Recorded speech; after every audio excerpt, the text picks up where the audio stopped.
Hello and welcome to my channel. The title of this video is Question: Was the cow sacred and inviolate in the Vedas? Introduction: a statement of the thesis and the intention of this investigation. The subject of this video is the question: was the physical cow sacred and inviolate in the Vedas? The answer that I have reached, based upon my study of the primary text, is no. In this video, I will review these sources in support of my thesis, as well as explore the symbolic meaning of the cow in the Vedas, from which the later religious ideas developed. For those who disagree with me, before leaving or reaching a conclusion about me, I ask that you at least listen to the introduction to fully understand my position on this subject. For many, this is a highly emotionally charged topic.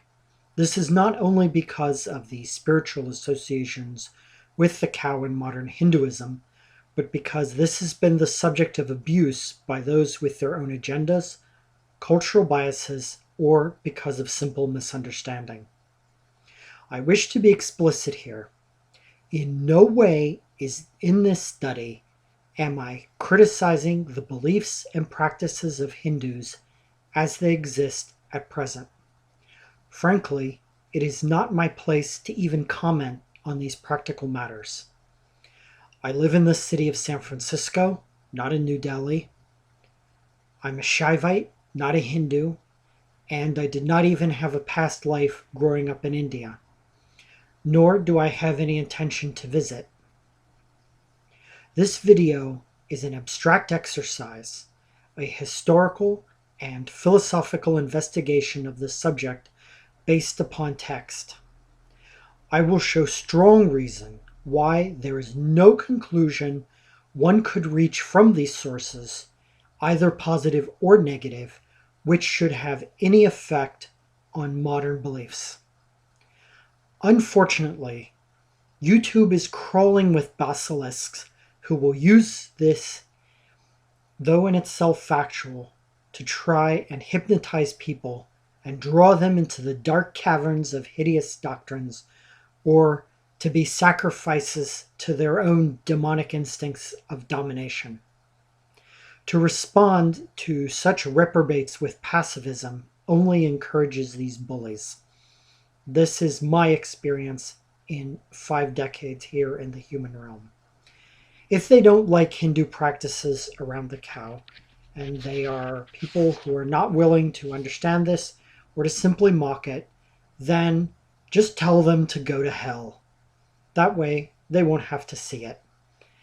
I have the moon in Aries in my chart, so this is how I think. Generally, from what I have seen, they also have very little to contribute to any serious discussion anyway. Quod semper et omnibus, or continuity and discontinuity in modern Hinduism. At the time of the Reformation in Western Europe, when Christendom was divided between the Roman Catholic Church and the emerging Protestant sects, one of the arguments used by the Catholics to justify their beliefs and practices against criticism by the Reformers was summarized in the Latin phrase quod semper et omnibus. That is to say, the beliefs and rites of the Church as they existed then are what they had always been, and all people had always agreed with them. So far as most Europeans were concerned, this was certainly true, but it was not the historical reality. The same is true for what could in English loosely be called modern Hinduism. The beliefs, ethics, and rites that are now extant are not identical copies of what existed 8,000 years ago in the land of the 7 rivers. It would be irrational to deny any solid historical continuity. There are Western academics and leftist ideologues that float around the electronic media in a ship of fools who do just that and say that there is no continuity. But these people are only bad street performers. That does not support the claim, however, that everything modern was ancient or that everything ancient is present now. To support this statement, I will submit only two examples for your consideration. One of these will be an example of a fundamental practice common to all Hindus that is not in the Vedas.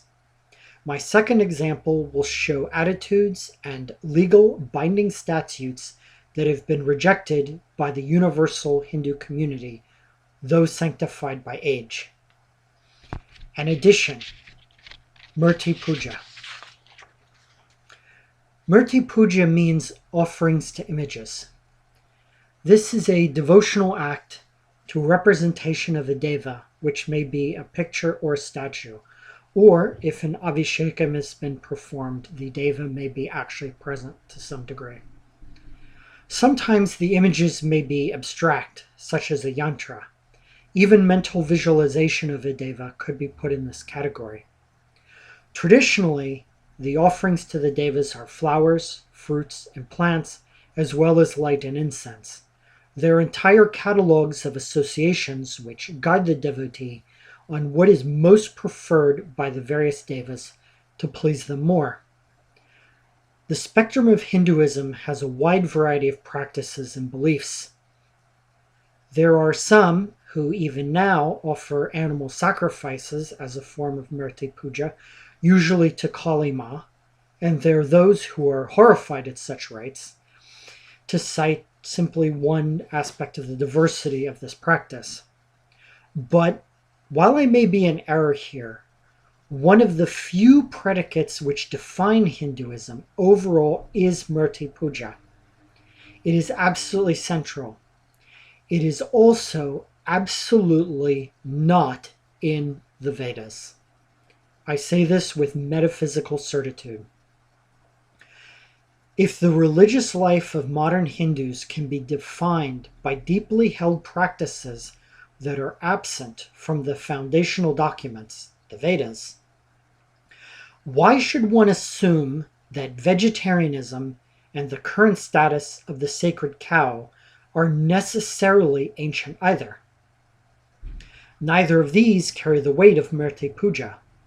The argument made by some that if the current status of the sacred cow and abstention from meat is not rooted in the very depths of history it undermines modern Hinduism is invalid. A subtraction, the laws of Manu. Not only are there innovations in Hinduism as it now exists, there were once beliefs and laws held to the most sacred standard that are now not only disregarded, but forgotten. Imagine for a moment how most living in India now would feel if they knew that in 200 years the subcontinent would be populated with McDonald's hamburger restaurants and no one would think anything of it. There would be vengeful ghosts rolling over the landscape like a monsoon thunderstorm.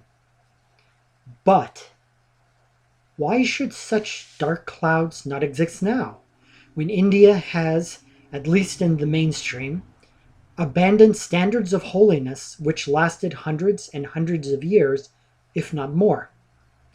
My example of what was once sacred, but is no longer, comes from the laws of Manu. This code was written down around 200 BC, according to some authorities. As an experiment to test my hypothesis that these are no longer in force in the Hindu community, I would suggest that husbands, fathers, boyfriends, and sons go home and confidently tell those females in your lives that these are the holy laws of the ancestors and demand that they conform under threat of some hell from the Srimad Bhagavatam. I'm sure there's one there somewhere. Just make sure that you're nimble enough to dodge the frying pan that will be swinging in your direction. The quotes I will read all come from the 9th chapter for those who may wish to see if I am accurately representing the text. Quote, "In her childhood, a woman should be under the will of her father. In her youth, her husband. Her husband being dead, her sons. A woman should never enjoy her own will." End quote. Quote, "Though of a bad conduct or debauched, or even devoid of good qualities, a husband must always be worshipped like a deva by a good wife." Unquote.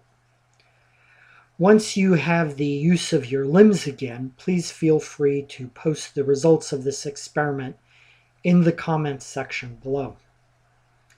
To return to a more serious note, what would the ancestors of those in the subcontinent feel about a society that had abandoned these marital standards and so much else from the laws of Manu? Would they feel any different than those alive now at the encroachment of hamburger restaurants outside Hindu temples in Tamil Nadu? To conclude this introduction and begin the main study, these two examples demonstrate that, unlike religious systems based upon special revelations and the dicta of human founders, Hinduism is able to transform itself within the dynamic of change and continuity based on the deeper will and development of the community. This is one of the reasons Hinduism has survived. Even if the seers of the Vedas did not regard the physical cow as an inviolate, sacred animal in itself, which they did not, this has no bearing on the beliefs and practices of the modern Hindu community.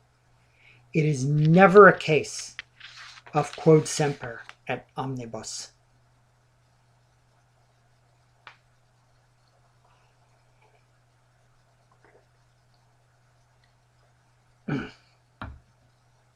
Part 1. Animal sacrifice in the Vedas. We will begin our examination by looking at the primary text. In this section, we will see a large number of verses that were not only literal animal sacrifice in the Vedas, including cows, but that the Vedas contain consistent and detailed information about these rites. These verses are neither infrequent nor vague, as some may claim in an attempt to obscure this issue. One historical source which supports the thesis that these were actual physical sacrifices and not meditative acts of visualization or symbolic substitutions, as some have claimed, comes from the aforementioned laws of Manu.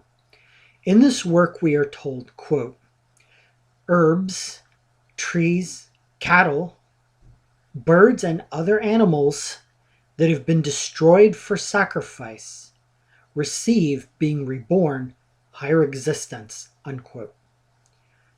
Due to the large amount, I will not be able to cover all the verses which support my thesis in this video.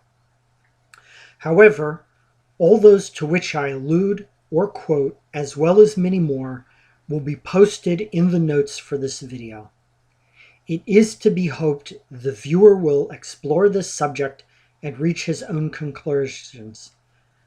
Do not accept what I say or anyone else prima facie before doing your own research.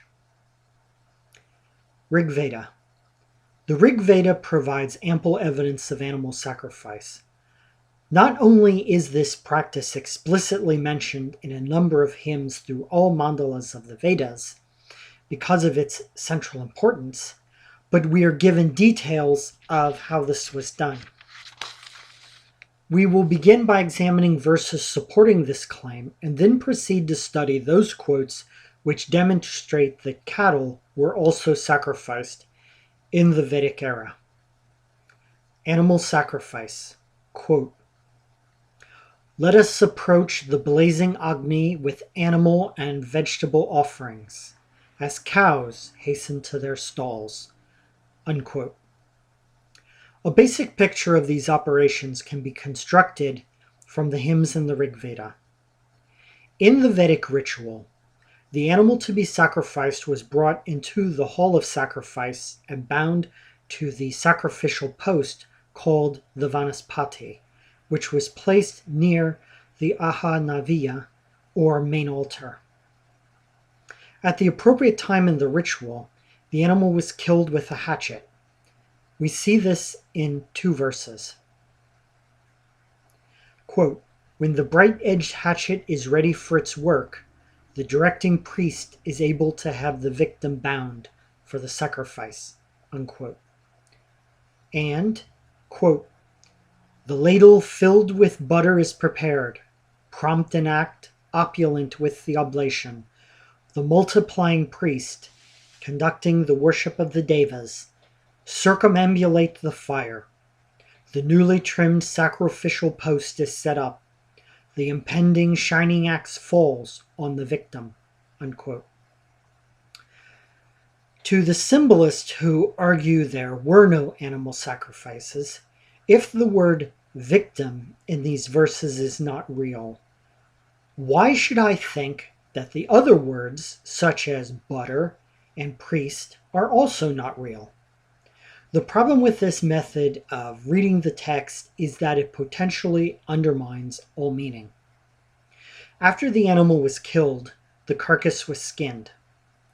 Quote, "Offer a solemn, profound, and acceptable prayer to the imperial and renowned Varuna, who has spread the firmament as a bed for the sun, as the immolator spreads the skin of a victim."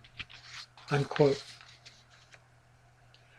In the next step, the flesh was, quote, "dressed for sacrifice," unquote, meaning that it was dismembered and, quote, "divided," unquote.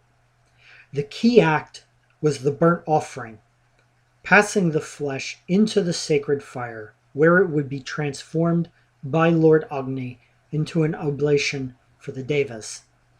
Quote, "Let us serve Agni with our hymns, Disposer, fed on oxen, who bears the soma on his back." Unquote. In addition to the, quote, "roast meat," unquote, the marrow was also offered into the sacred fire of the altar. This is the basic operation as it appears strictly in the text without consulting the Brahmanas, which provide greater detail on the subject. Specific example of cow sacrifice. This brings us to the key question. Did the seers of the Vedas sacrifice cows? The answer to this is yes.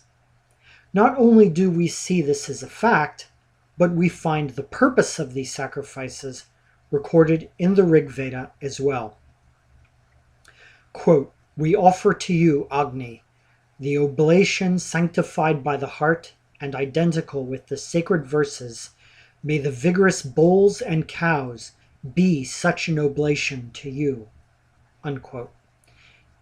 And, quote, "They roast bulls for you, you eat them when you are invoked, O Magavan," a aspect of Lord Indra, "to the sacrificial food." Unquote. And, quote, "I offer gracious praises with all my heart to Agni, the drinker of water, whose back is sprinkled with soma, the ordainer of the rites, to whom vigorous horses and bulls and barren cows and sheep are consigned as burnt offerings." Unquote. Besides these general statements, there are hymns which record specific rites by the number of animals sacrificed. For example, one hymn tells us of 35 bulls offered to Lord Indra, while in another he is given 100 buffalo. This is akin to the sacred hecatomb of 100 bulls, which would have been sacrificed to the gods in the classical Greek religion. These were clearly actual events. Two verses in the 10th mandala of the Rig Veda not only lend support to the idea of actual physical sacrifices of cows, but give us an insight into how the seers viewed these rites. Quote, "Eat abundant fodder in thy pasture, O cows, who are anointed in the hall of sacrifice in the cow stall. May your body be a remedy for our body. We long for Aditi," unquote. And bring Indra to the cow house the cows who offer their bodies to the devas, those of whom Soma knows all the properties, those that nourish us with their milk, and those that have calves, unquote. In both these verses, we see a key element is that the cows offer themselves as sacrifices. Obviously, blood sacrifices intended. Just as freely as they give milk, they are portrayed in these hymns as being just as willing to offer their lives for the betterment of the human community.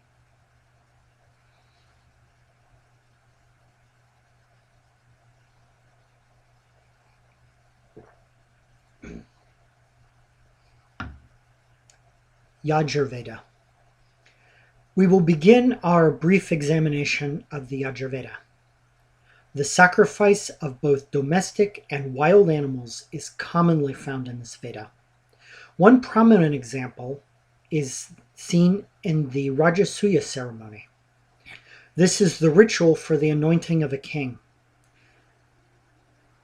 Before the Anaviya fire altar, the Brahmins placed a tiger's skin.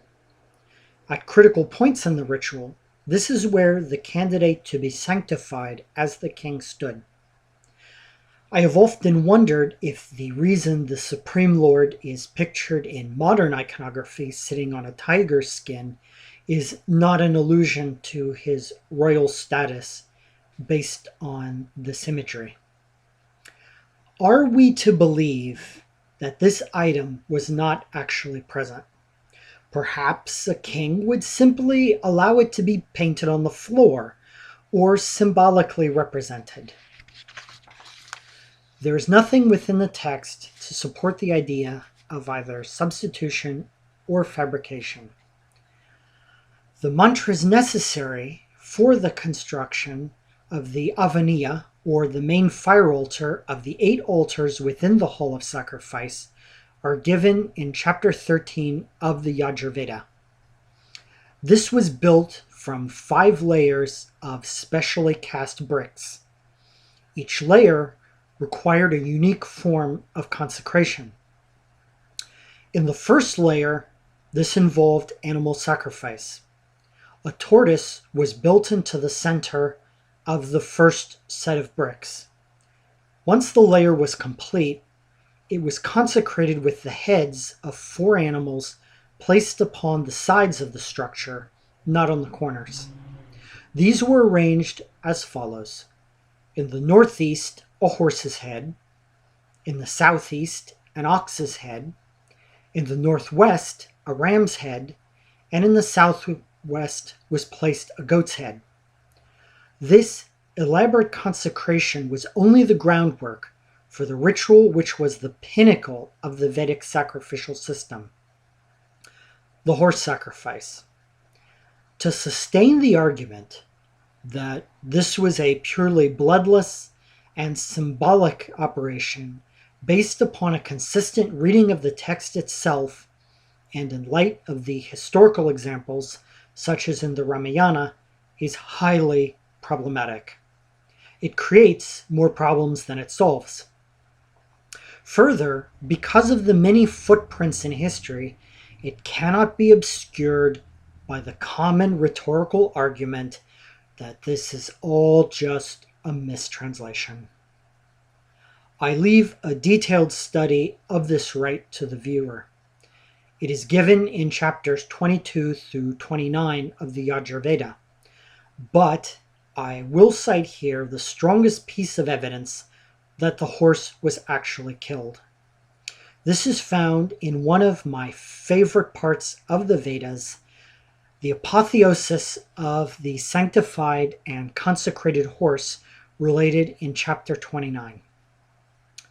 Quote, "Yourself from far I recognize in spirit, a bird that from below flew through the heavens. I saw your head still soaring, striving upward by paths unsoiled by dust, pleasant to travel. Here I saw your matchless form and beauty, eager to win you food at the cow's station," that's the main altar. "His horns are golden, and his feet are iron. Less fleet than he, though swift as thought, was Indra. The Devas came only to the oblation banquet of him who mounted first of all the courser, symmetrical in flank, with rounded haunches, metalled like heroes. The celestial coursers put forth their strength like swans, in lengthened order when they, the steed, have reached the heavenly causeway. A body form of light for you, O charger, swift as the wind in motion, is your spirit." End quote. To undergo such transformations, such as assuming a body of light, the animal cannot be physically alive. The importance and deep significance of this may be the reason that, when Lord Vishnu rescued the Vedas in the Puranas, he did so in the form of Lord Hayagriva with a horse's head. A unique example of cow sacrifice in the Yajurveda. A number of details are given in the Rig Veda about the procedure for ritually sacrificing the cow. As we have seen, the animal was killed with a hatchet, skinned, dismembered with a knife, then the flesh was immolated in the sacred fire, followed by the offering of the marrow. However, one type of cow sacrifice is only found in the Yajurveda. This is the offering of a cow embryo. Wrapped in bandages, this was specifically a sacrifice to the Maruts.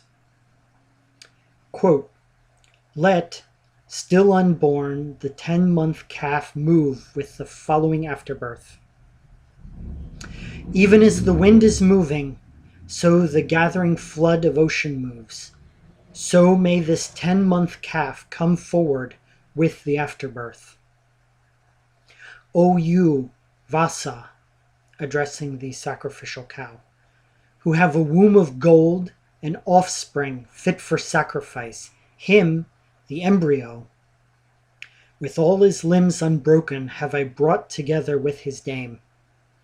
Multiform, rich in wonderful operation, the strong juice has enrobed itself with greatness. Verily, best of guardians have he, in whose dwelling place you drink, O Maruts, giants of the sky. May heaven and earth, the mighty pair, besprinkle this our sacrifice, and feed us with nourishment." Unquote. Once this invocation is completed, the cow embryo is covered with the burning coals of the fire. In reviewing this material, the case is solid that the seers of the Veda used all types of animals for blood sacrifices.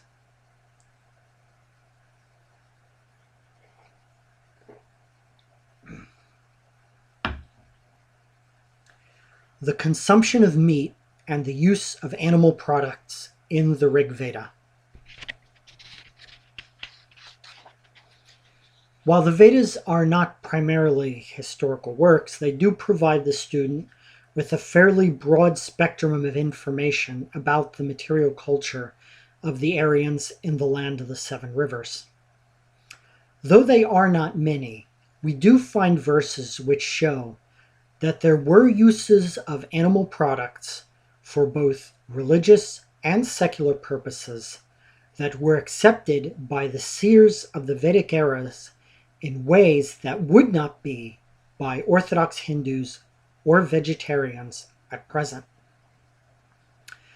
Horse meat as alms from the horse sacrifice. Quote, "The hewers of the Vanaspati, the sacrificial post, and those who carry it, and those who carve the knob to deck the horse's stake, those who prepare the cooking vessels for the steed. May they approving help of this promote our work. This let the immolators set in order and dress the sacrifice with perfect cooking. What from thy body, which fire has roasted, when art thou set upon the spit? Those who observing that the horse is ready call out and say, the smell is good, remove it, and craving meat, await the distribution." Unquote. These verses are clear that the meat from the horse sacrifice was cooked and distributed. It may be stretching the term, I admit, to call this alms, as it is not clear how wide the circle of individuals who consumed this meat may have been. It is certainly possible to read these verses in the narrower sense, and that this was a purely ritual action and does not necessarily reflect a broader consumption of meat, certainly not horse meat. Perhaps they never ate it outside the hall of sacrifice. Other than the fact that some people ate it, it is difficult to conclusively make any other arguments based on the limited information from these verses. But it raises the following question. If the Brahmins would eat consecrated horse meat from a sacrifice, given that we know cows were also sacrificed, does it follow that they would have consumed beef ritually as well? Further, from the modern ethical standards of vegetarianism, and in India the state law in some locations, this would be considered an immoral and unspiritual action.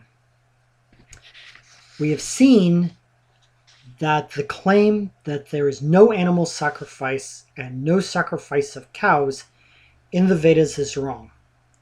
While the scope may be debated, the claim that there was no consumption of meat and the sages were identical to modern vegetarians is also wrong. To further support this, they used leather and other animal products from cows. The profane use of leather and animal products. While the meat of the horse sacrifice was consecrated, the same cannot be said of the profane use made of animal products in the Rig Veda. They were used for war. Quote, "The arrow puts on a feathery wing. The horn of the deer is its point. It is bound with the sinew of the cow." Unquote. The use of a part of the cow's body is not what one expects from devout vegetarians, especially if allegedly pacifist, since this is a tool of bloodshed. We also read in a later mandala, quote, "He, son of Cedi, who gave me for servants 10 rajas, bright as gold, for all men are beneath his feet, all those around him wearing cuirasses of leather." Unquote.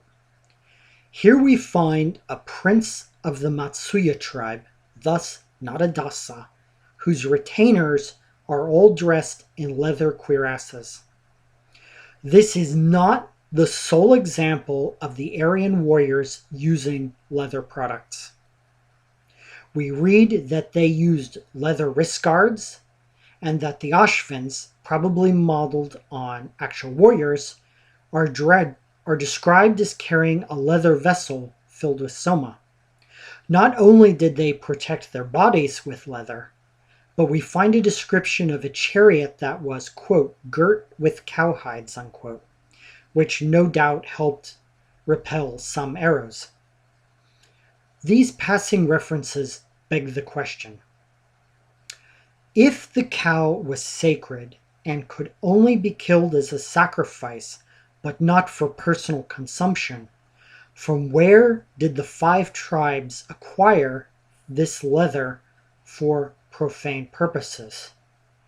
And if the cow is sacred, why would they use it at all? Not only the cow hides to make leather, but the sinew.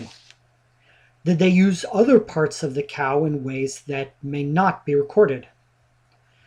Since I attempt to be even-handed and explore various permutations of issues, there is one possibility here to take a look at. We saw earlier that the flesh and marrow were immolated in the sacred fire. I do not know any verse that tells us what they did with the hides.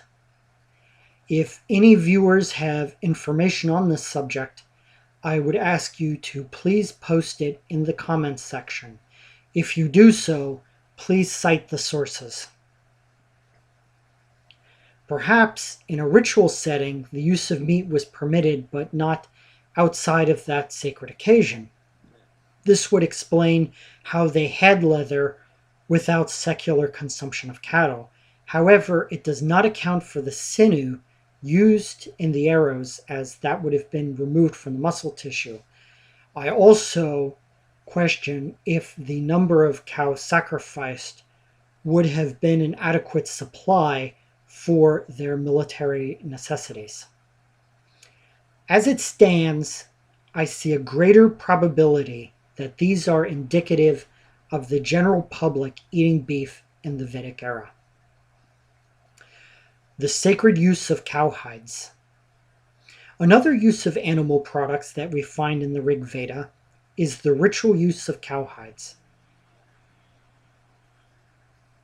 Before the very high altar, the Avaniya of the ancient seers, where the original hymns of the Rig Veda were chanted by the sages who composed them, where the burnt offerings and the soma were given to the visible, manifest forms of the devas, there was a cowhide on the ground.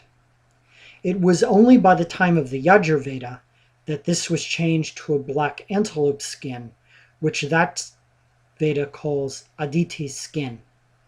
Perhaps this reflects the growing sanctity of the cow as presently understood. But it was upon the cowhide that the priest of the earlier Vedic era spread the darba grass and sprinkled the soma. It was there that the devas appeared, as this was called Indra's station. Among the devas who appeared there, on a hide skinned from a cow, was Lord Vishnu. Additionally, we find that in the 9th mandala, cowhides were used in addition to the sheepskins to strain the soma and remove the stalks so that the liquid would be pure when mixed with the milk and poured into the sacred fire or sprinkled.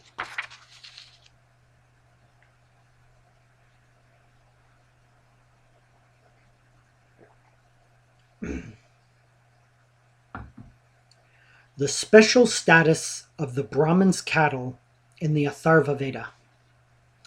The first explicit restriction regarding cattle is found in the Atharva Veda. It should be pointed out that this was the last of the Vedas chronologically. This Veda states the only cow which is not to be killed is that which belongs to the Brahmin caste. We see this in 2 places. Quote, "Seek not, Rajanya, to devour the Brahmin's cow, which none may eat," unquote. And again, more explicitly, quote, "The Brahmin's cow is held inviolate," unquote. This Vedic injunction does not apply to all cows. That is nowhere stated. It is restricted to the cattle of the Brahmins alone. Interestingly, one is also warned not to even kick these cows. I hope that wasn't a problem. The rationale for this rule is that the priest cattle are poisonous. Quote, Like an ill poisonous adder enveloped with cowhide, the cow of the Brahmins, O noble, is harsh, not to be eaten. He swallows down what has 100 barbs. He is not able to tear it out. The fool who thinks of the food of the Brahmin, I am eating what is sweet. Unquote. The warning is addressed specifically to the nobles, meaning the Kshatriya or military caste. Perhaps this is indicative of an attempt by the nobility to either tax or simply conscript the Brahmins' livestock. Aristocrats have a bad habit of such activity all over the world, since they are usually the one who have the trained fighters. Those who eat these poisonous cattle are warned of a loss of, quote, authority, unquote, and, quote, splendor, unquote, and even a kingdom as a result of their sacrilege. This supports the contention that this is aimed at the military caste and those in power. This would mean it was not the inherent sacred nature of the cow itself that must be protected, but the fact that it was the property of the Brahmin caste which was the basis for this mandate.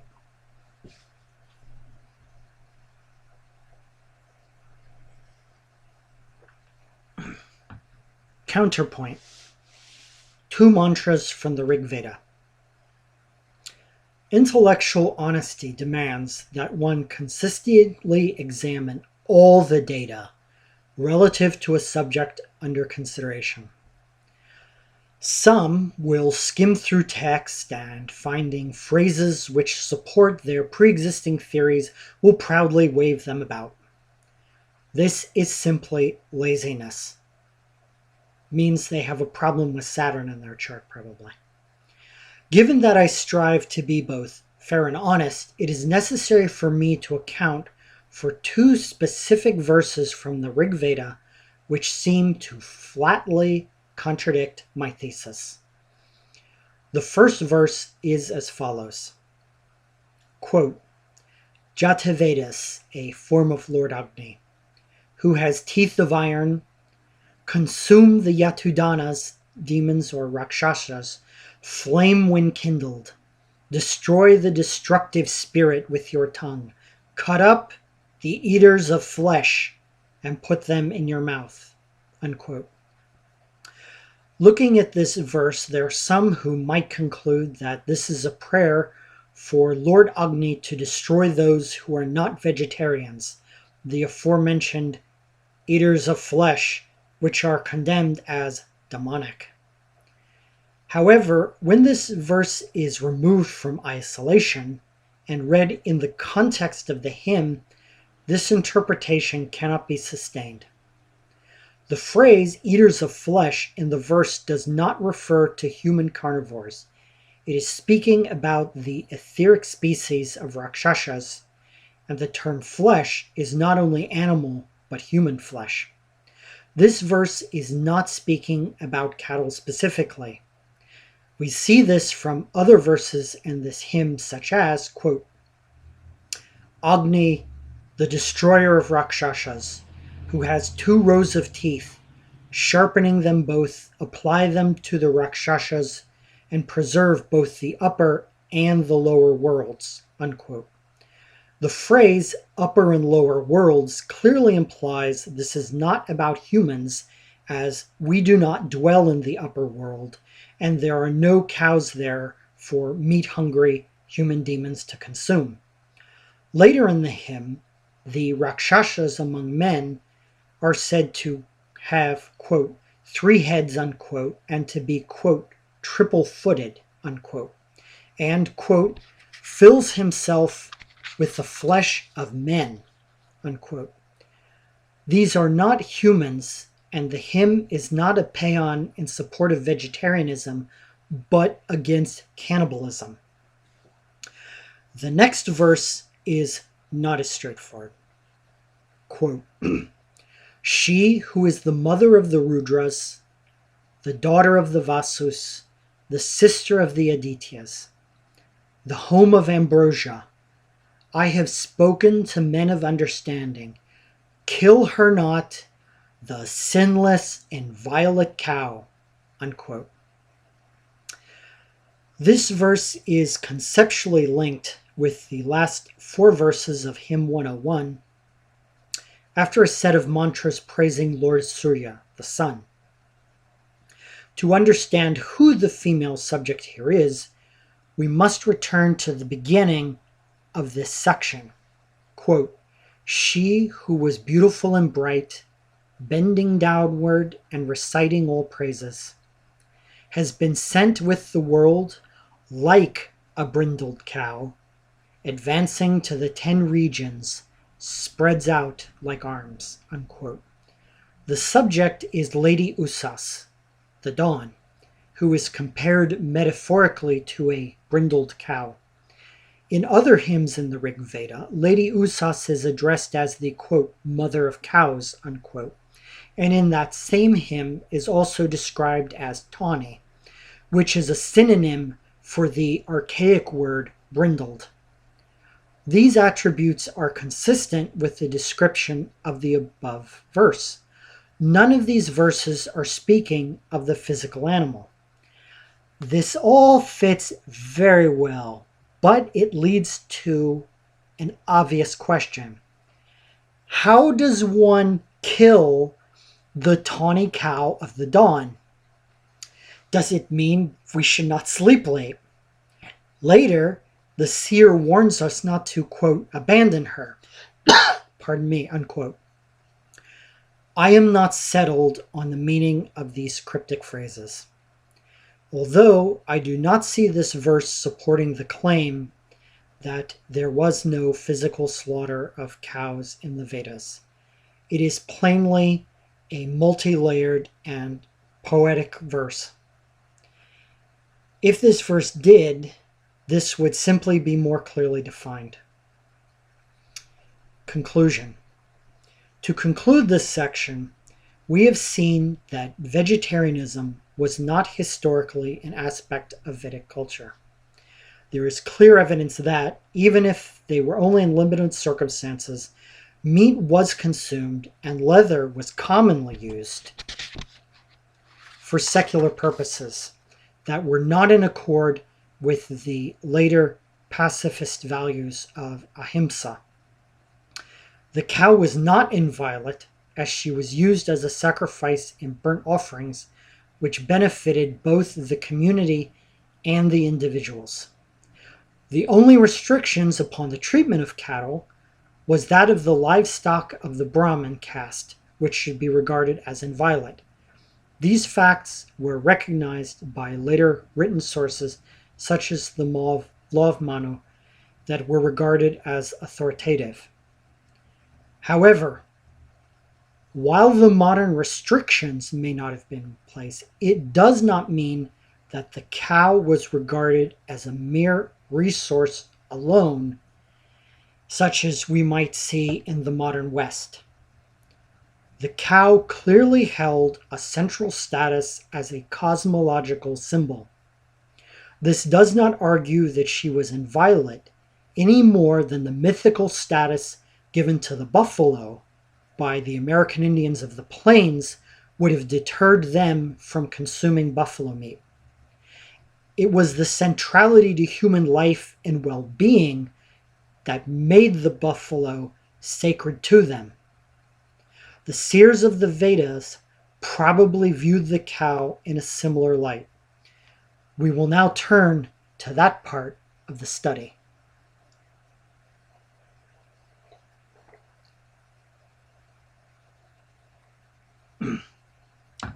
Part 2.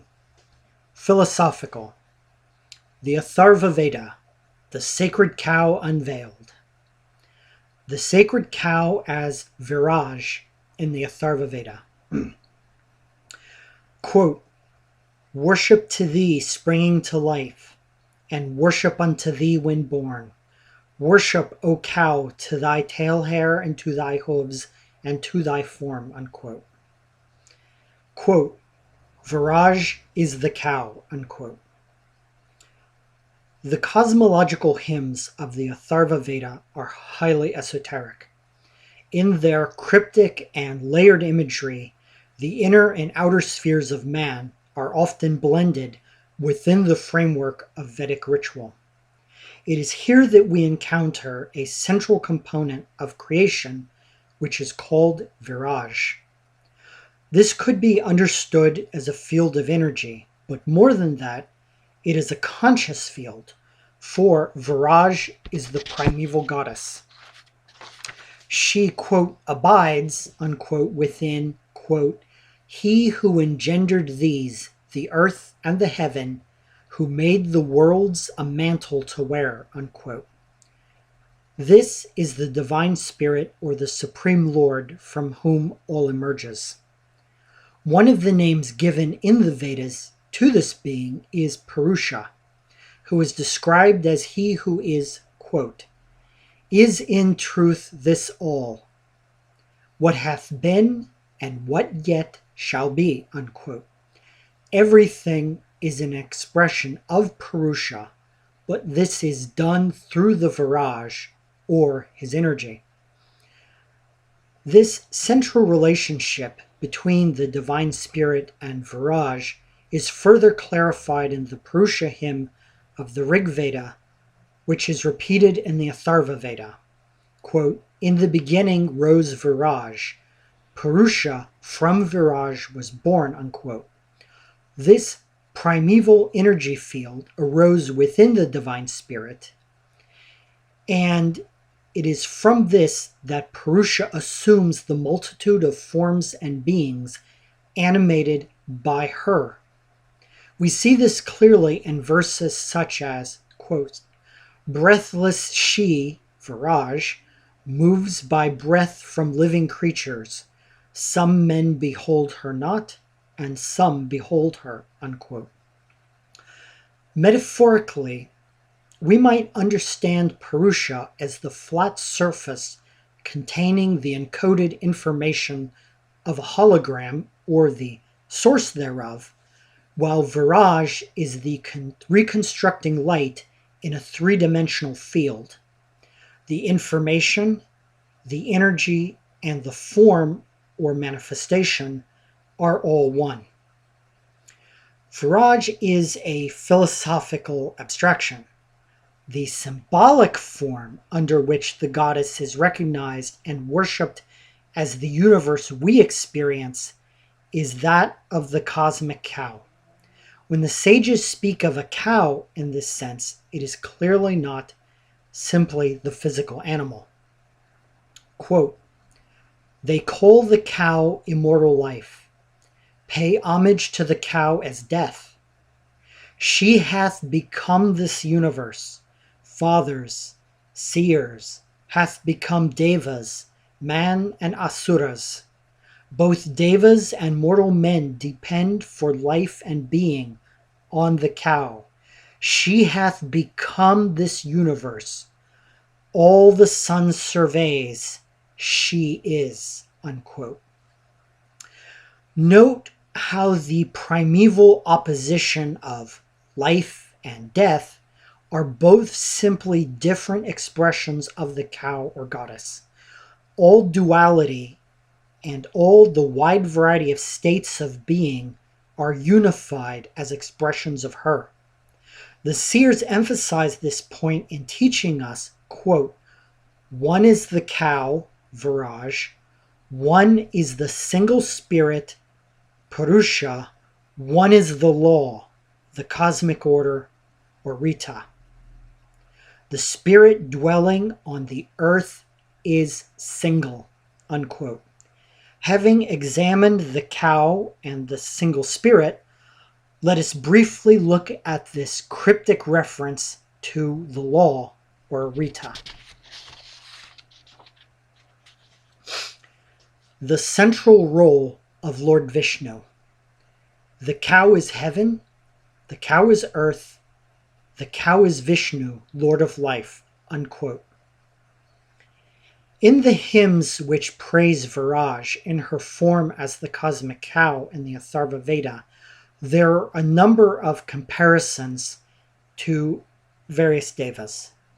In Kanda or chapter 9, or correction, book 9 of the Atharva Veda, for example, the various body parts of the sacrificial ox are assigned to devas and forces of nature before being consigned to the sacred fire. However, the only Aditya who is said to be fully identical with Viraj is Lord Vishnu. Not only is she here identified with him, but specifically with his epitaph as Lord of Life. Why should this be? In the Rig Veda, Lord Vishnu is already associated with his role as the preserver and an actor in creation. But this runs deeper, as he is the expression of Rita, or the cosmic order. Quote, he, Lord Vishnu, causes, by his gyrations, 94 periodic revolutions, like a circular wheel, vast of body, and evolving in many forms. Unquote. Perhaps we could read this as the nexus of manifestation is Lord Vishnu.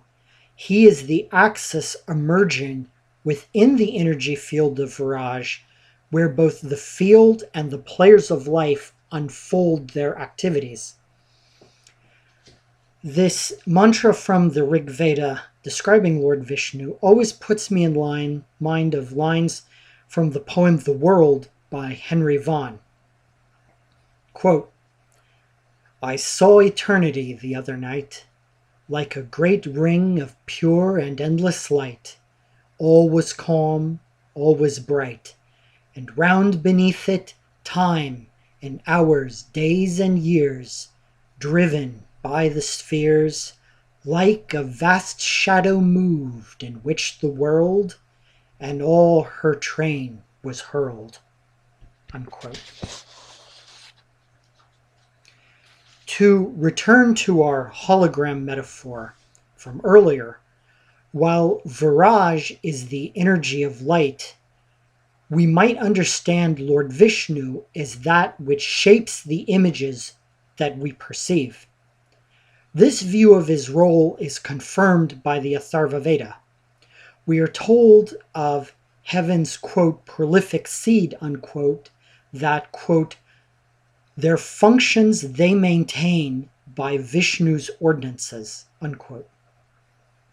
This same force, unfolding through the vast and boundless space of the macrocosm, is also within us, as we exist not only as the wave of the primeval energy of Viraj, but as the force of consciousness which continually creates order and shapes this world that we know, and those billions we do not, from the spinning of a quark to the cycles of nature that have rolled through the ages. Conclusion. There are some who may see this expansive vision embodied within the physical cow. Thus, by honoring the cow they are, even if not consciously aware, honoring these much broader ideals.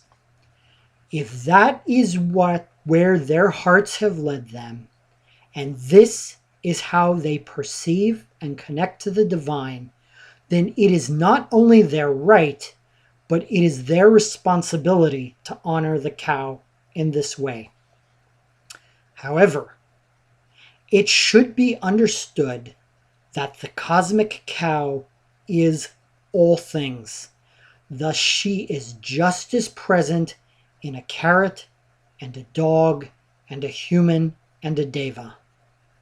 In reality, one takes nothing more or less from her by eating a salad than a steak.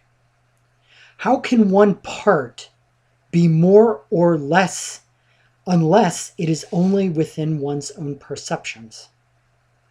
Also, that one may not share specific practices arising from relative cultural metaphors to represent this does not mean that one honors her less or is morally inferior. I hope that this video will give food for thought at the very least. I certainly welcome comments, and I thank you for your time.